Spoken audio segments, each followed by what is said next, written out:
I'll wait just a moment while people trickle in.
All right, it's almost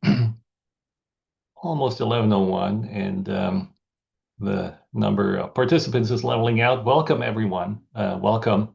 My name is Axel Jansen, and I serve as the Deputy Director of the GHI Washington. It is a great pleasure indeed to welcome you all to this fourth installment in this panel series, Historians on Democracy, which has been initiated by Kerstin Maria. Today, the focus will be on transatlantic alliances. And so let me briefly introduce our panelists today. Beatrice de Graaf is Distinguished Faculty Professor in the Department of History at Utrecht University in the Netherlands. She has published widely on, among other things, the history of terrorism and radicalization, national and international security, and large-scale national crises. Jeffrey Herf is Emeritus University Professor of History at the University of Maryland, here near Washington. He has published extensively on Germany during the Weimar Republic, Nazi Germany, the Holocaust, and on West and East Germany during the Cold War. His research interests also have focused on the Nazi period in the context of German and European history in post-World War II decades. Harold James is the Claude and Laura Kelly Professor in European Studies at Princeton University and Professor of History and International Affairs at the Woodrow Wilson School. He has written widely about the history of finance in the 20th century and in the 21st century, including on the concept of globalization. Paul Nolte is professor in the Department of History at Free University Berlin. He currently holds the Gerda Henkel Guest Professorship at the GHI Washington's sister institute, the GHI London, and at the London School of Economics. Paul Nolte has published widely on the social and political history of Germany from the 18th century. His many books include, in German, What is Democracy, Past and Present? And Kerstin Maria Pahl is a researcher at the Max Planck Institute for Human Development and also an associate research fellow at l'Université du Québec à Montréal. A historian of political culture and the public, she has focused on societies during times of transformation. She has published widely, taking a history of emotions approach to European and American history from the 18th century. So thank you all for being here. And with that, I'll open the floor for Beatrice de Graaf for her 5-minute statement. But before I say that, I want to invite the audience to, think about questions as you listen. Questions you might want to ask. Of course, you will have an opportunity to ask questions to the panelists after they have all given their brief pitches, their brief statements. Thank you. Beatrice, floor is yours. Yes, thank you so very much, Axel and others, for the invitation. And I'm most happy to contribute to this esteemed panel, and I would like to make 3 points, starting with the point or the fact that these days see a massive mayhem in the Netherlands because we're celebrating this big NATO summit. Whereas celebrating is not exactly the right word, so it has been staged and it has been organized as a kind of a marriage festivity for the more than the decades of NATO transatlantic relations between Europe and United States, But these days, lots of people in the Netherlands wonder, why is half of our main capital closed down? Why are all the soldiers and the military and the police people in The Hague for a summit that will not yield much at all? And it still is the question whether President Trump will show up at all.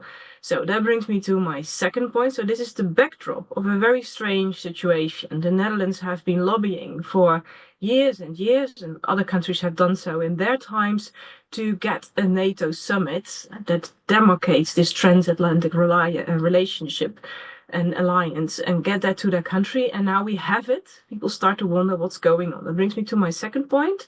The second point is, historically speaking, and we have been studying this in Utrecht for the past 10 years.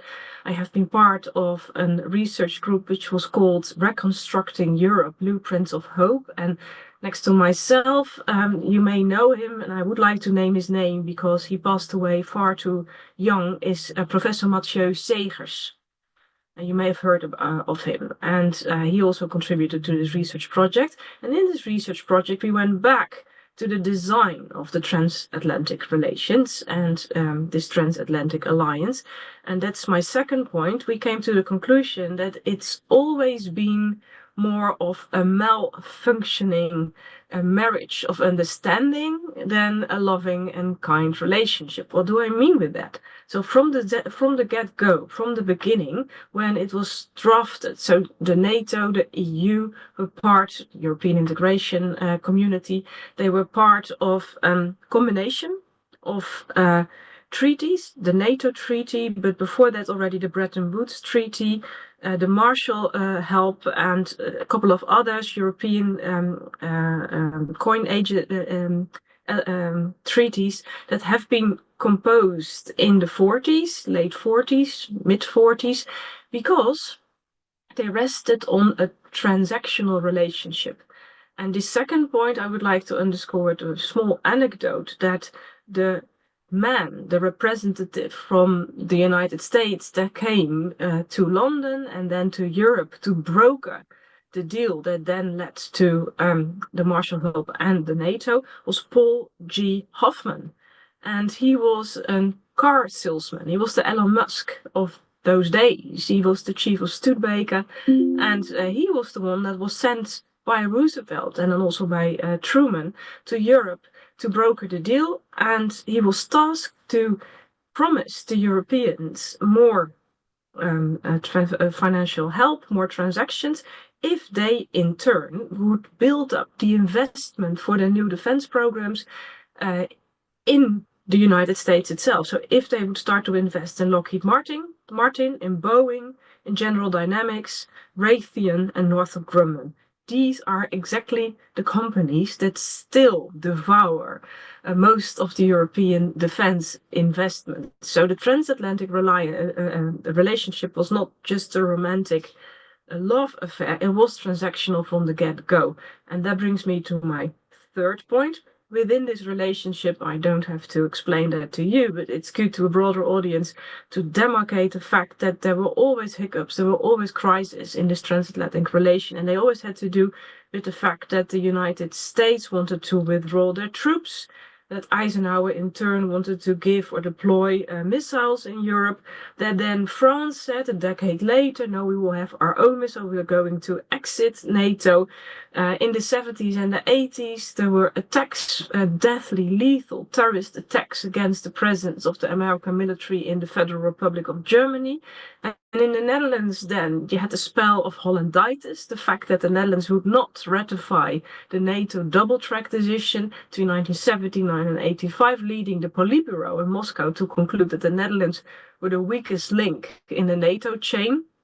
Walter Lecoeur said that it could spill across other countries.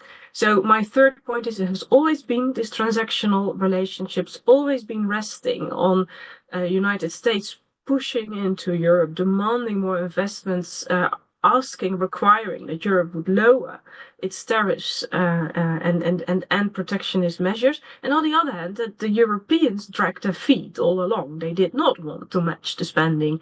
They want to bandwagon on the United States. So these days, if we are celebrating, now coming to my last sentence, if we celebrate this marriage, we should celebrate it for what it is. It always has been transactional relationship, and perhaps the Europeans, if they wanted to function, in the Netherlands, we say we want to keep the parents together, the United States and Europe, for the little ones, for the children. We in the Netherlands are perhaps considered the children, so we need that relationship for our protection to build up within the next 6 or 9 years until Europe is fit enough to stand up against Russia. So for that reason, we still need the parents to stay together for a little longer. And I think such you could almost say a culturalist, constructivist, but also an economist view on the military alliance, on the security, on the investment alliance. It helps us to get a more realistic picture of what's going on these days with this perceived crisis in relationship. Thank you for listening. Thank you so much. Thank you.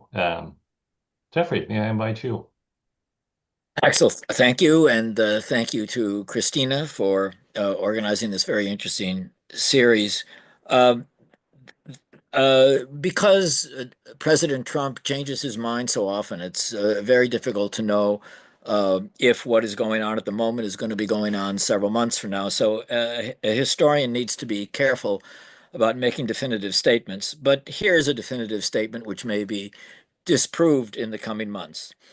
There is a distinct era in American foreign relations that began with Franklin Roosevelt's speech following the attack on Pearl Harbor in December of 1941 and ended with the administration of Joseph Biden. And that distinctive era was a revolution in American foreign policies, that policy that rested on the assumption that the national security of the United States depended on making clear to any potential aggressor that it would be in Europe from the start of the war, unlike in 1914 and 1939.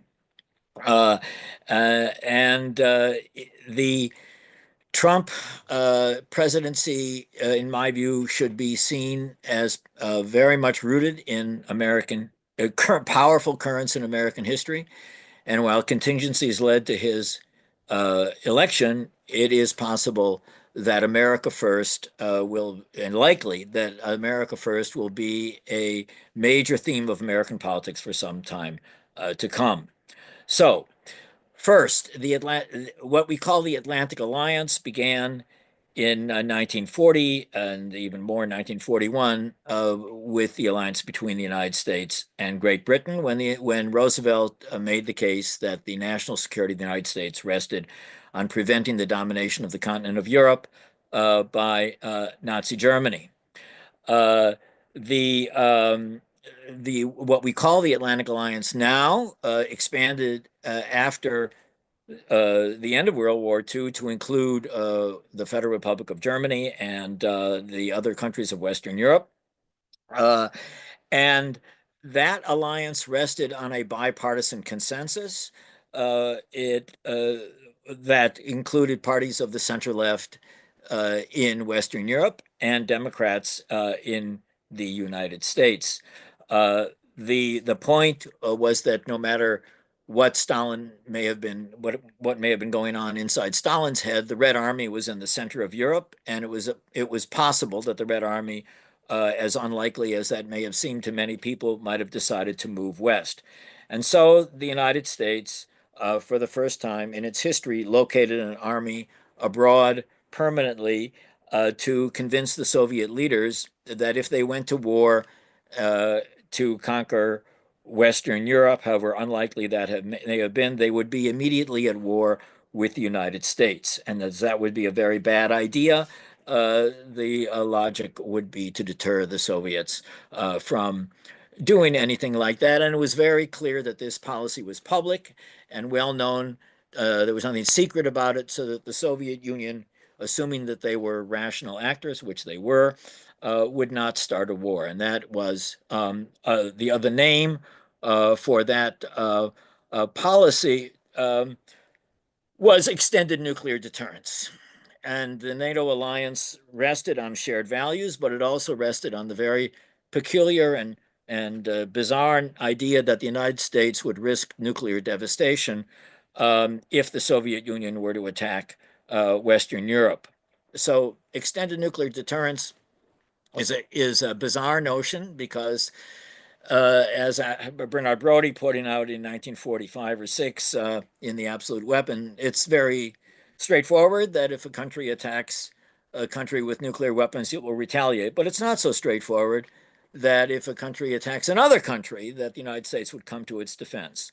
But that bizarre notion, which was the result of numerous books and essays and many controversies, as Beatrice pointed out, nevertheless somehow worked.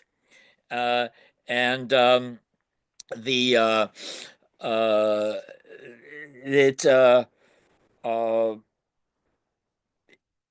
alliance was a huge success in that regard. Furthermore, the presence of the American army in West Germany was also an insurance policy against a Nazi revival. And the paradox of the Cold War was that the presence of the Soviet Union, called the Soviet threat, also lent support for American presence in Western Europe from the right-of-center politics from the United States. So the irony of the American presence was that its major public defense was to deter the communists, but it also, as Norbert Frey has argued, and I've argued others, it was the insurance policy that prevented a Nazi revival, and also was important for facilitating reckoning with Nazi crimes, which there would have been much less reckoning had the United States not been there. However, as one French, I believe the president of the French National Assembly said, France's and Europe's national security can no longer depend on the votes of 10,000 voters in my home state of Wisconsin. And the resentments in American families whose sons and some daughters have died in foreign wars of European real or imagined underspending on defense is real. And when Trump says the Europeans are ripping us off, as ridiculous as that is, it strikes a chord with his supporters. So as Chancellor Merz and others have argued implicitly, Europe needs to take matters into its own hand. And in that sense, the moment now, recognizing that this specific era in American foreign relations is probably coming to an end or won't be what it was, that Europe should learn the lessons that the Zionists learned in the shadow of the Holocaust, the lessons of Thucydides and the Peloponnesian War, that the strong will do what they will and the weak suffer what they must, and that Europe must become militarily much, much stronger than it is now.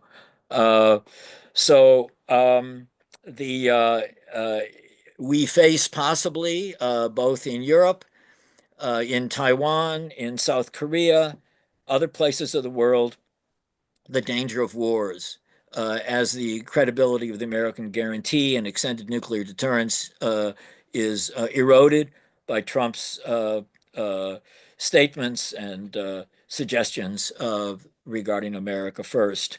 The irony, and I conclude this way, is that if one was a young leftist trying to smash U.S. imperialism, that the policies of the Trump administration since January 20th would offer a very unexpected form of the weakening of American influence and power.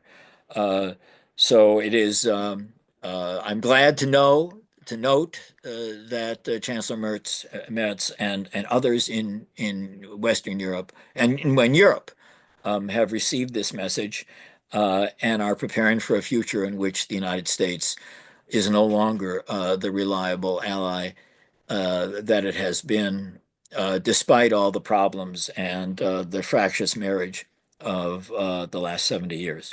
Thank you. Jeffrey, thank you so much. Thank you. And Harold, would you like to go next?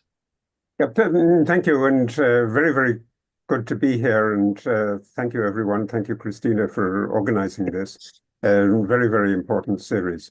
So at the beginning, I should say, I don't agree with Beatrice that this is a temporary glitch that is just like other glitches that we've had in the past, that it's like the 1960s or the 1980s or the 2000s. This is a profound moment, and I don't think it's too early, in fact, to say that there are two dates that will go down as days of infamy in American history. One is February the 28th, the humiliation of President Zelensky in the White House, staged for television, a shocking event. And then the second is April the 2nd, so-called Liberation Day.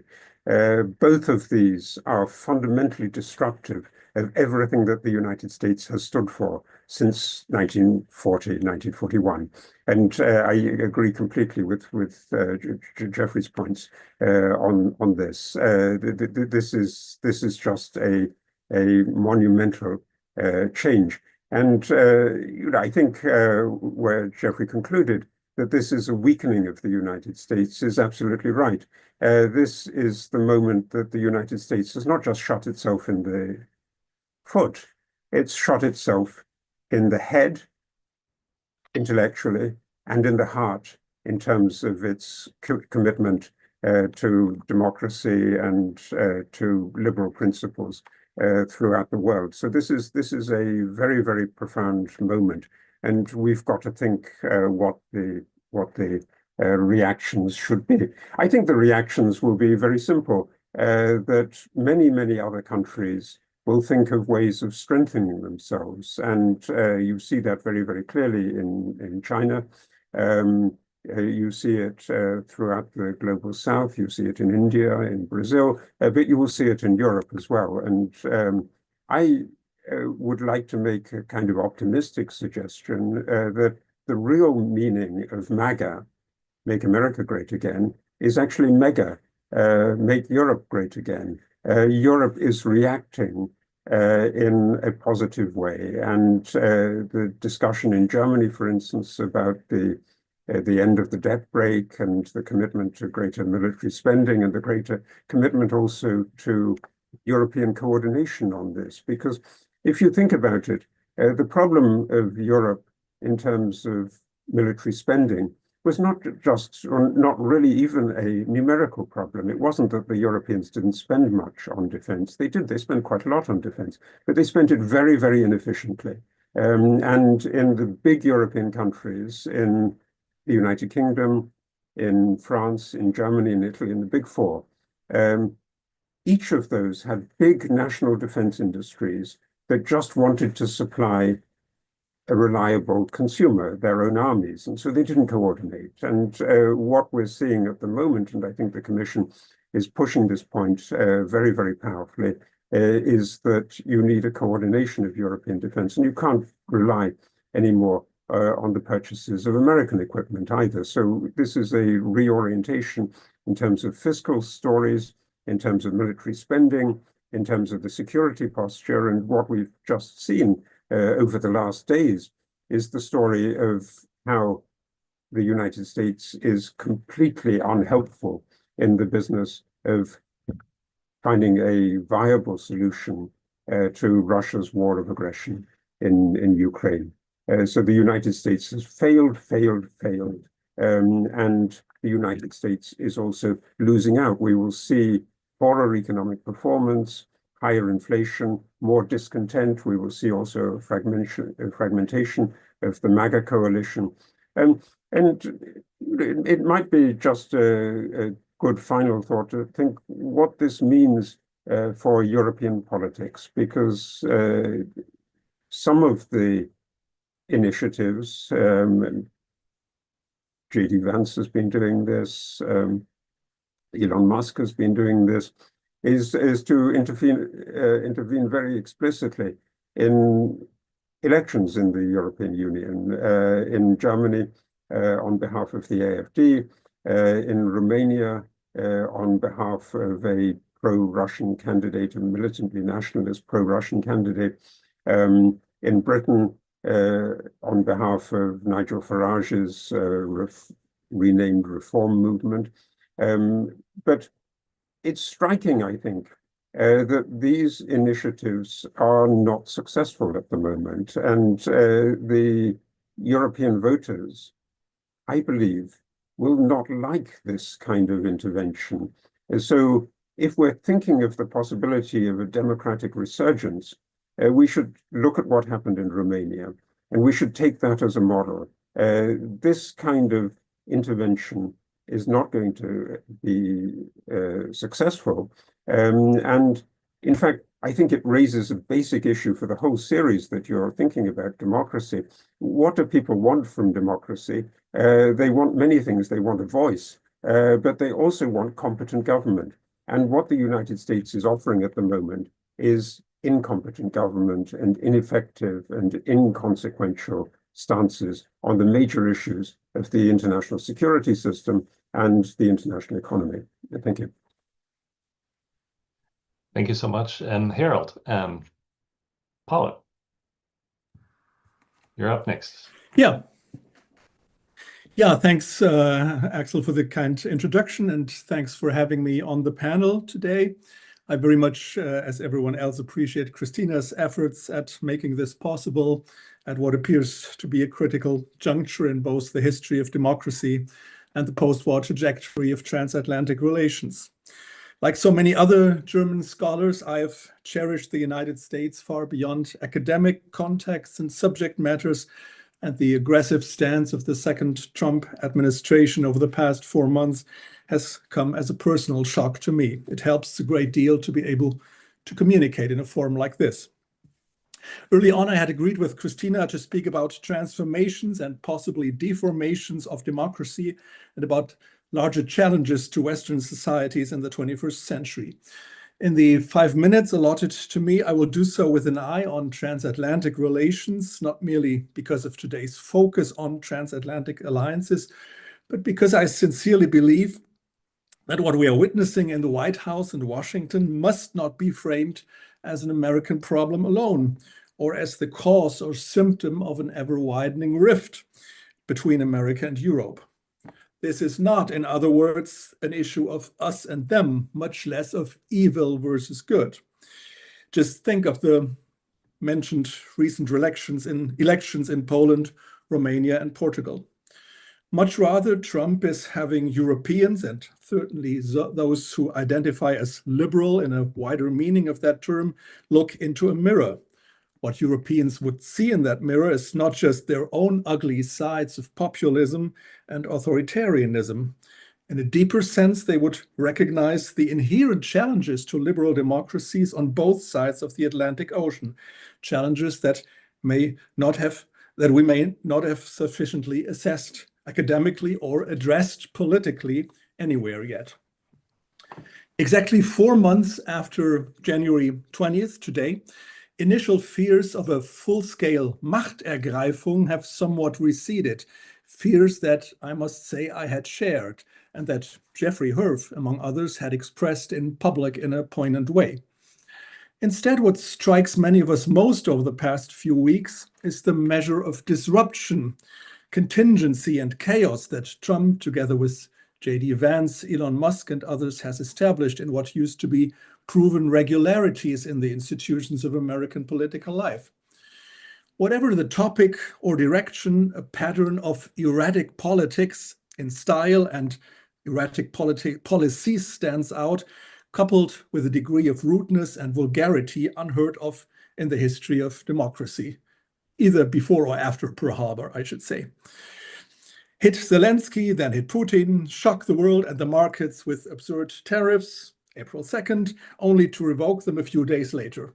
That certainly does not conform to the classical playbook and wasn't foreseen in the typologies of government that we have inherited from classical antiquity, not in Aristotle's playbook, so to speak, and to which in many cases we still adhere.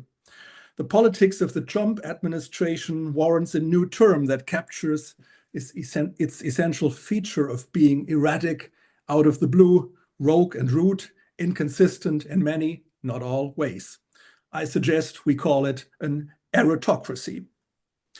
Trumpian aristocracy, conversely, points to a feature of classical liberal democracy that may have been underappreciated so far, namely the adherence to rules, to a steady and reliable course, often framed by long-term political programs and ideological horizons, like them or not.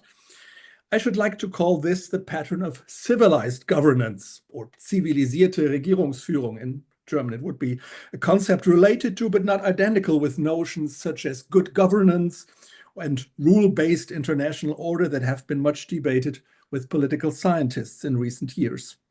Civilized governance certainly overlaps with the rule of law, but again is not identical. It rests on reliability, procedures, and respect for other human beings, including leaders of state, and in that sense is close to what Niklas Luhmann famously called legitimation by procedure. So far, so good. Would we therefore just need to fight and hopefully overcome aristocracy and return to civilized governance, path dependency, and reliability, with America someday becoming more European again? My answer is, as you may have guessed, no. The emergence of aristocracy points to a larger dilemma of Western democracies in the 21st century, namely their ability, or rather non-ability, for making swift and profound changes, for implementing moderated measures of disruption. Western democracies, in their long and certainly happy periods of peaceful development since 1945, have structurally accumulated layers of inertia that often seem impossible to overcome. Bureaucracies have been expanding, but decade-long quests for Bürokratieabbau, as we say in German, for decades, have only resulted in more of the same. And here comes Trump, ruthlessly slashing federal agencies and firing employees. Or other example, there's a wide liberal, even post-colonial consensus that the post-war pattern of Western foreign aid has in many ways reached a dead end and must be reconsidered fundamentally. Anything happened? No. And here comes Trump again. By way of conclusion, the Trump administration indeed challenges Western democracies to come to terms with their own structural conservatism, with their difficulties in reversing course without giving up on principles of civilized governance. This is about issues that we share on both sides of the Atlantic, which in turn makes it imperative to uphold and strengthen transatlantic alliances. Thank you.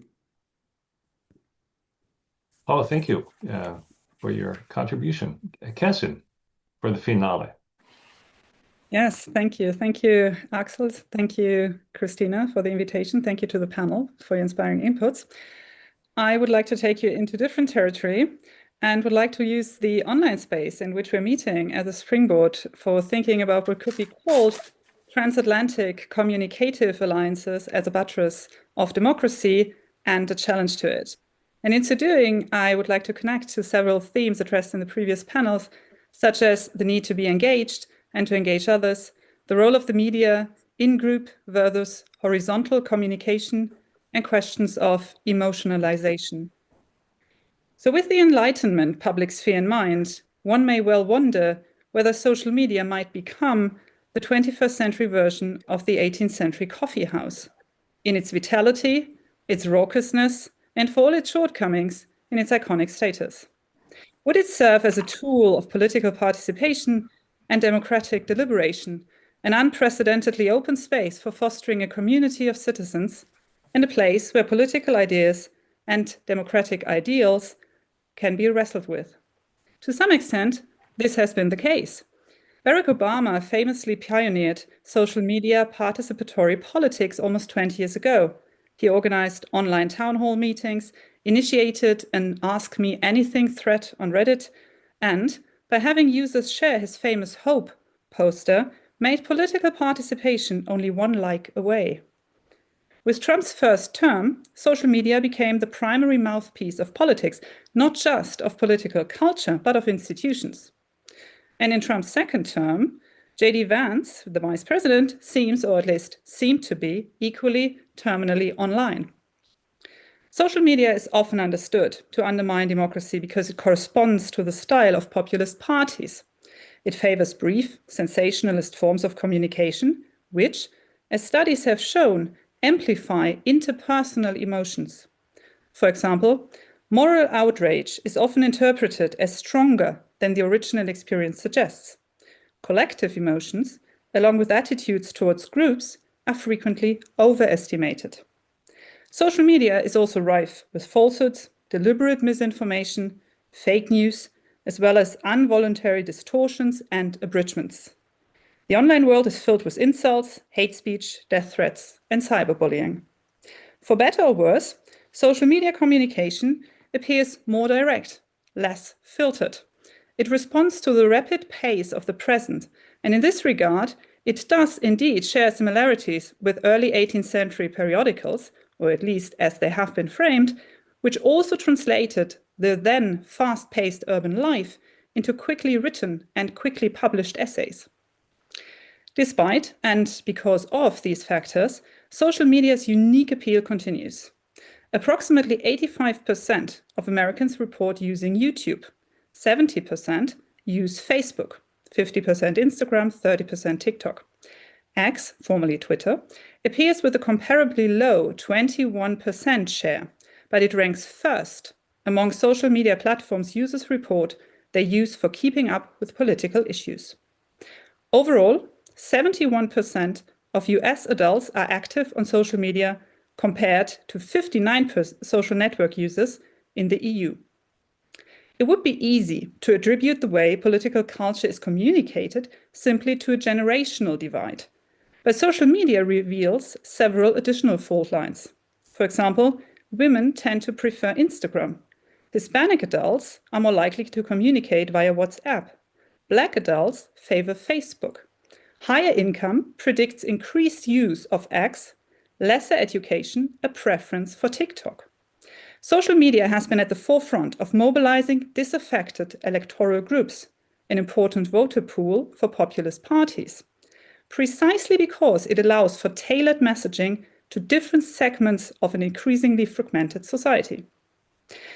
It is important to the rhetoric of the online world to frame issues like, for instance, migration, not just as domestic concerns, but as transnational challenges. Parties and policies on both sides of the Atlantic that are quite different in detail become superficially aligned to evoke a sense of shared struggle or common cause. In one of the previous panels, it was mentioned that Kamala Harris's decision not to participate in Joe Rogan's 3-hour podcast was a strategic mistake. With approximately 15 million listeners per episode, it is one of the most popular podcasts on the platform Spotify and a favorite with male listeners, a group notoriously difficult to reach. In the run-up to the German election, the transatlantic alliance between Elon Musk and the German party AfD famously played out on X with an interview between Musk and Alice Weidel. Early social movements have been transatlantic. Radicalism and support for the revolutions in America and France, abolitionism, Sunday schools, women's rights movement, temperance. They relied on shared funding, networks, and a space of information and communication accessible to those sufficiently fluently in English. Today's Alliance for Democracy must equally rely on a savvy use of transatlantic communication in online spaces. But it must not fall into the trap of thinking that polarization is best overcome by undifferentiated consensus, nor should it always shy away from polemics. So to conclude, social media's continuing global reach counters the realpolitik of deglobalization and boundaries to some extent. It is vulnerable to assault and distortion, and it will decisively change through AI. And yet, it had and has unprecedented potential to foster interest in and passion for democracy. And this is a potential a transatlantic communicative alliance for democracy should leverage. Thank you. Kerstin, thank you so much. Thank you all for your input to this conversation. And with that, I invite the audience to ask questions through the chat or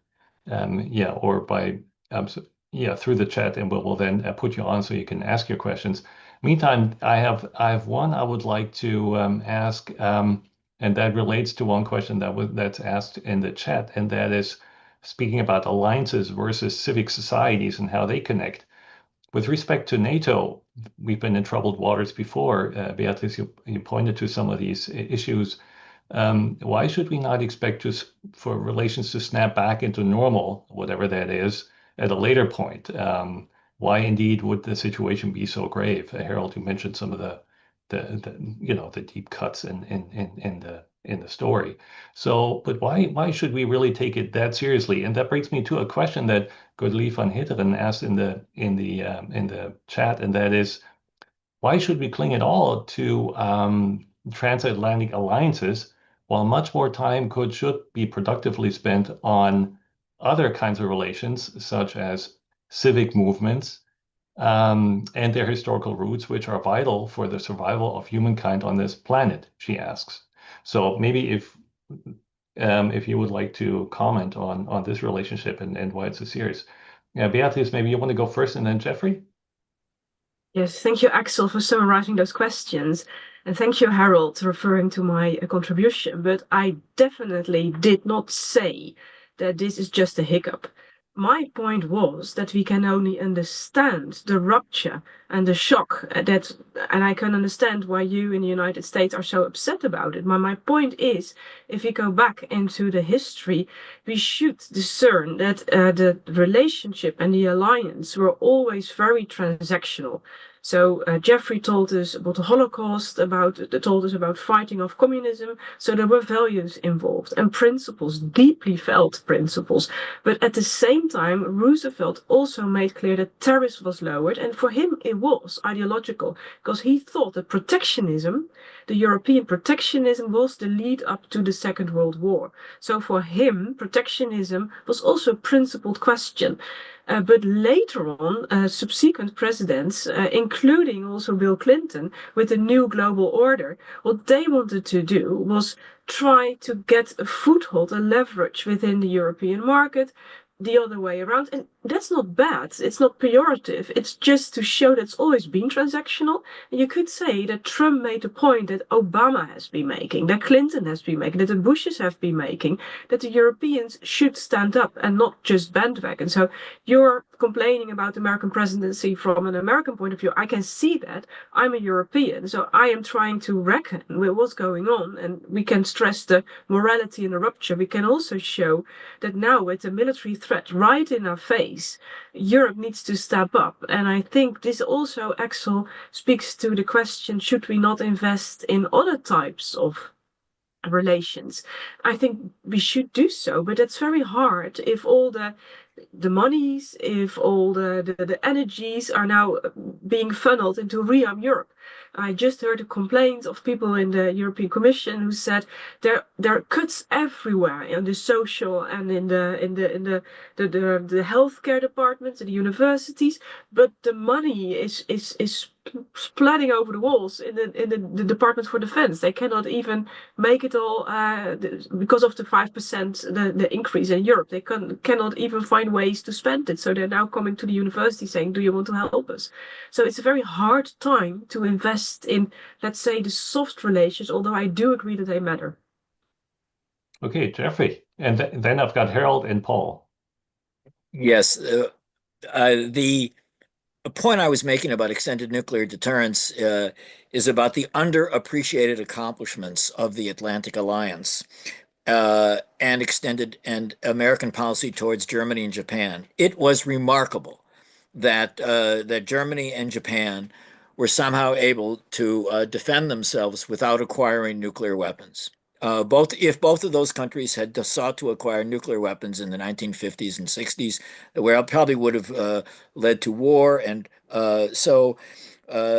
this accomplishment of the Atlantic Alliance really needs to be recalled. And as a major historical accomplishment, which is underappreciated both in Europe and the United States. Just a very brief sentence in terms of the historical profession looking at itself in the mirror. Over the last 30 years, the scholarship on economic history, diplomatic and military history has been woefully neglected. on both sides of the Atlantic, in the American Historical Association in particular. So there are far too few historians who could speak the way Harold just did. Too few. Everybody has opinions about war and peace, but there's much too little expertise in the historical profession about economics, diplomacy, and war, and that needs to change. Young historians who want to pursue those kind of issues need to know that there will be openings and positions in those fields, and that unfortunately is far too rarely the case. Harold, and then Paul. So I'm very glad that the question brought up the relationship between the immediate short-term security problems and the long-term problems of humanity. I do think that is a crucial issue, and clearly one of the things that is getting neglected as a result of the Trump shocks is the question of dealing with the global environment, with global warming, with thinking about ways of reducing CO2 emissions, and so on. But I think in order to understand that, you really need to see what exactly is going on since 2014 or since 2022, that Russia is a petrostate that is trying to use its hold on energy in order to influence other countries, and it's had a particular effect on that in terms of dealing with Europe. So Russia is also really posing a threat, I mean, in terms of its massive violation of the rules of war, in terms of the cruelties, the genocidal terror that it's unleashing. They're taking very large numbers of children away. The terror campaigns in terms of the air attacks that are still going on, and this is not a campaign that is going to end with Ukraine. You can see who is next: Moldova. Next, Romania next, the Baltic Republics next, and above all, Scandinavian Europe. So in particular, what is opening up now is a campaign. If you think about the resources that the world will need in order to deal with global warming, a lot of those lie under the Arctic. And so Russian moves into the Arctic are really absolutely central. And Europe cannot stand by and let that happen. If it does, that's the end of Europe. So this is an absolutely crucial moment, but it addresses both a contemporary, immediately pressing strategic object and a long-term object in terms of the access to the kind of minerals that we need in order to go fully with a green transition. This is an existential moment. And what has been happening over the last months has really interrupted our capacity to deal with that existential moment. Thank you, Paul. Before I move on to the next question. Thank you. Yeah, I just want to very briefly really address the two questions that you were asking. One, why no back to normal? Why should we take it seriously? Well, number one, take it seriously, no back to normal, because we are historians and there is no normality. Yeah? Imagine people in 1810 saying you want to go back to normal and referring to the Holy Roman Empire. Yeah, and the second point in connection with that is that as historians or political scientists or educated academics or whatever, we have built in the past 250 years a reliable experience of recognizing historical watersheds as they happen. A reliable experience of recognizing historical watersheds as they happen. That was the case in 1789, people immediately knew. In 1989, people immediately knew, and that's the case now. And second question, civic movements and their impact. Yeah, but if populism and if the history of the US since not only since Trump or ever, but since the 1960s has shown us, then it is the political ambiguity of civic movements. Not all civic movements are leftist or liberal or progressive. There are conservative social civic movements and ones on the right, on the far right, and that's been shown by the history of US as well as by If you take Germany, by the penetration of villages, of small towns, of local society, in East Germany by the AfD and by Nazis. Civic movements. Thank you, Jeffrey. Before I hand over to you, if I may, I'll bring in another question by Alvadi, who asked. So he points out that he says we built a strong and indeed very much multi-layered democratic building of relations and institutions based on solid rules and checks and balances and countervailing forces at every thinkable level. How is it possible, he wonders, that only 3 individuals can upset that all completely individuals be, of course, Putin, Trump, Xi? So I'm not sure, Jeffrey, you didn't sign up to answer this question. You might want to come in with something else, but if there's someone who might want to respond to it, Jeffrey. Well, if Ian Kershaw and Richard Evans and Gerhard Weinberg were here on this call, or Raoul Hilberg and the zillion other of us who have written about Hitler and Nazi Germany, or about Churchill and Roosevelt and Stalin, the 20th century is notable for the absurdly important impact of individuals, and that's doesn't fit into many theoretical conceptual constructs of historians, but it's an embarrassing fact. And it would take much too. I don't want to speak longer about that, but yes, individuals at times are the driving force of things, unfortunately or fortunately. One point about addressing Axel's question, or the questioner's question about is this a blip or not? The absence of a multi-party system, a presidential system and a two-party system in the United States, in contrast to the parliamentary multi-party systems in Europe, means that if you capture the Republican Party, you have captured all politics to the right of center. And there is not the same kind of militant democracy of France and Germany and Britain that opposes coalitions with the hard right. And that I think is an issue that it needs to be examined. And Trump won at least 75 million votes in 2016, 2020, and then 2024. So when people such as Barack Obama or Joe Biden say, this is not who we are, I said, please, this is who a lot of Americans are. And that a more less romanticized, a more disenchanted view of this country I love so much is very important for European politics.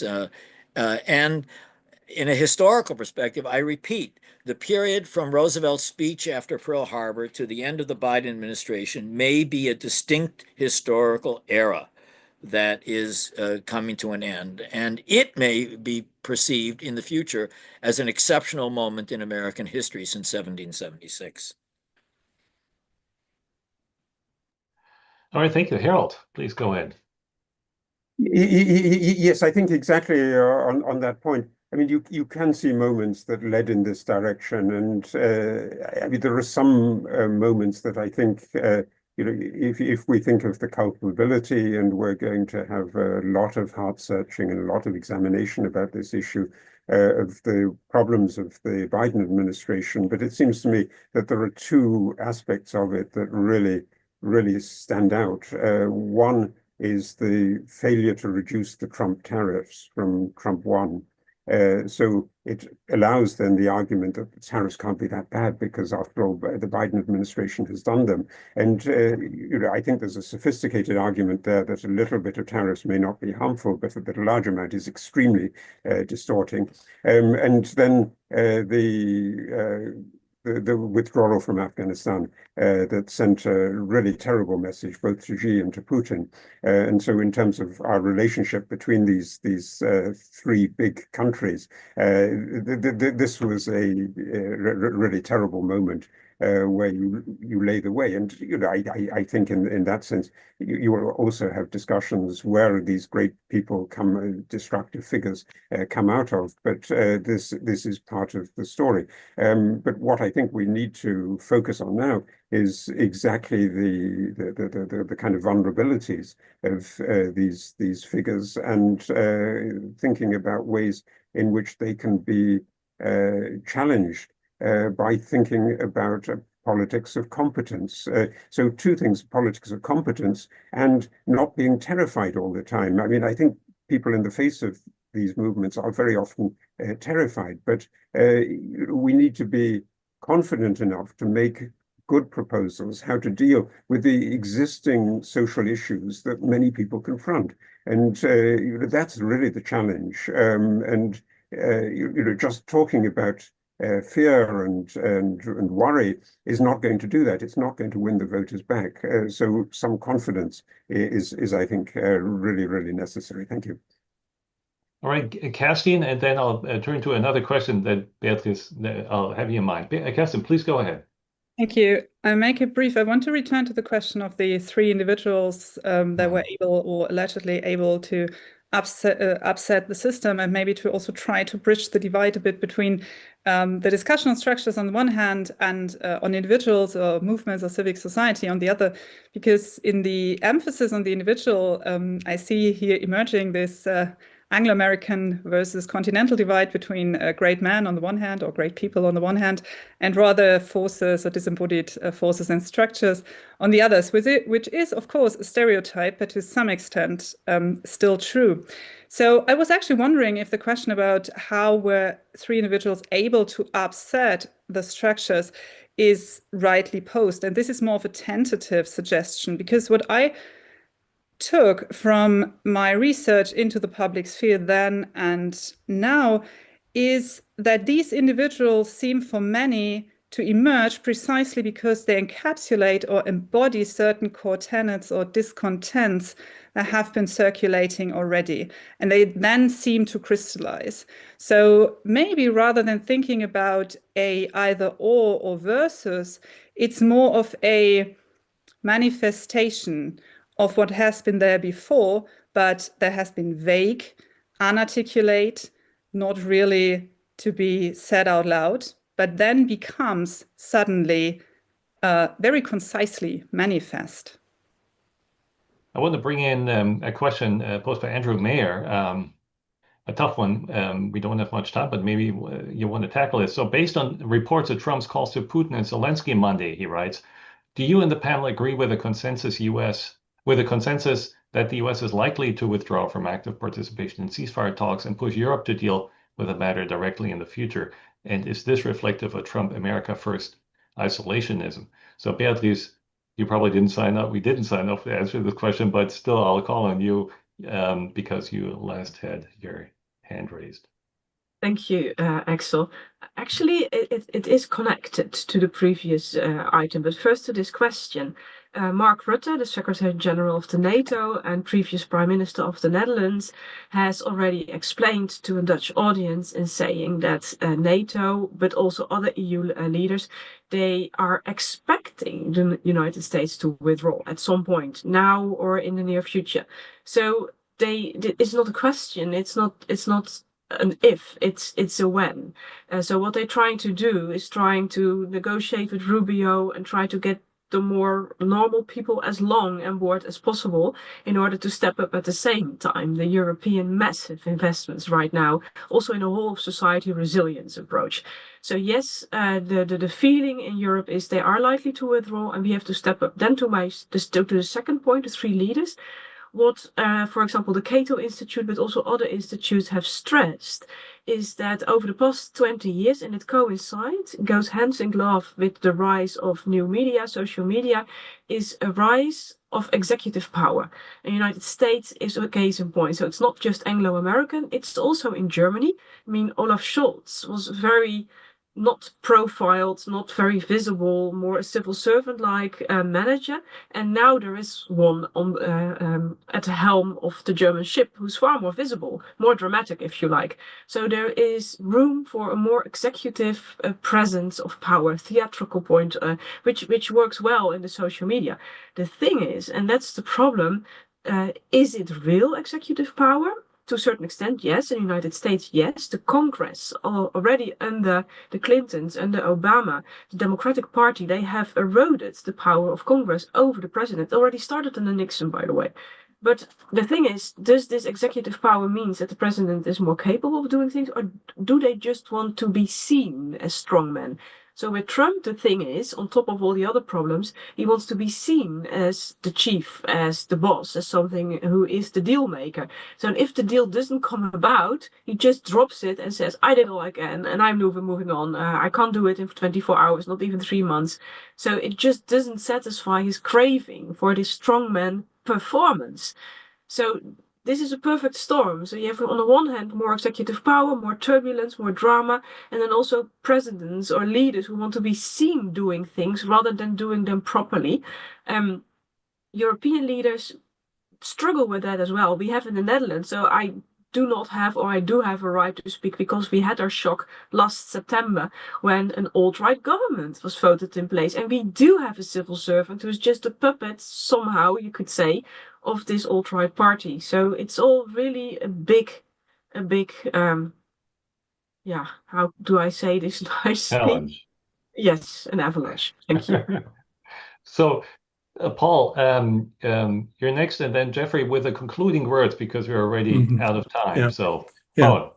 Yeah, very briefly, and responding to the question from the audience, withdrawal or leadership, well, apart from the fact that it's impossible to predict the future, I think it will most certainly be both. And that's exactly the pattern that we see emerging. Yeah, if we can say something about a pattern or a structure in this Trumpian, what I called aristocracy, it is kind of on a meta level, it is the pattern that it is inconsistent. And that is as much the case in international issues as in domestic policies. Is this a libertarian regime, or is it extremely interventionist in domestic issues? So it's impossible to tell. And the paradox is the structure, and that will accompany us for a while. Jeffrey. I'd like to second what Harold James has said so eloquently. I share his passion and his concerns. The three of my students who have worked for the federal government have been fired in the last several months, and it's important, and I'm sure that many people who are listening are aware of this as well, of the enormous destruction of talent and expertise in the United States government that has taken place over the last 3 months. Whether it's in the State Department, whether it's in the those advising on science and medicine, this is atrocious, and it is, as I said, weakening the United States.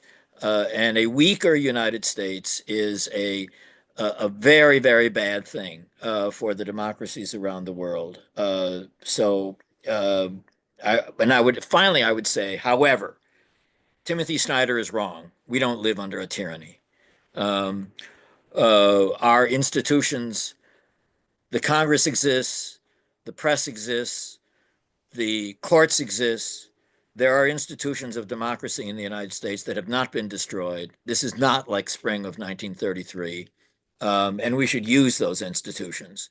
And thank you to Christina for thinking of bringing together the Max Weber Stiftung and the AHA, which is an example of using the existing institutions to defend our democracy.